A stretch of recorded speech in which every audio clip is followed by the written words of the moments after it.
குருப்யோ நமஹ. வணக்கம். துலாம் ராசி நேயர்களே, பொருளாதார நிலையை பொறுத்த வரைக்கும் இந்த வாரம் திருப்திகரமாக இருக்கும். அனாவசிய செலவுகள் எதுவும் இருக்காது. உடல் ஆரோக்கியத்தில் மட்டும் கொஞ்சம் கவனம் செலுத்திக் கொள்வது நல்லது. குடும்பம் தொடர்பான ஒரு முக்கிய முடிவுகளை பெரியவர்களின் ஆலோசனை செய்து கொண்டு நடத்துவது நல்லது. இளைய சகோதரர்களால் செலவுகளும் உண்டு. சிலருக்கு வயிற்று தொடர்பான உபாதைகள் உண்டு. அதனால் உணவு விஷயத்திலே கொஞ்சம் கேர்ஃபுல்லாக இருக்கிறது நல்லது. வாழ்க்கை துணைவர்களே சில ஆதாயங்கள் ஏற்படக்கூடும்.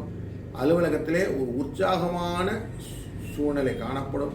சிலருக்கு இருக்கும் இடத்திலே விட்டு வேறு இடத்துக்கு மாறுதல், வேறு ஊருக்கு மாறுதல் போன்ற விஷயங்கள் நடக்கும்.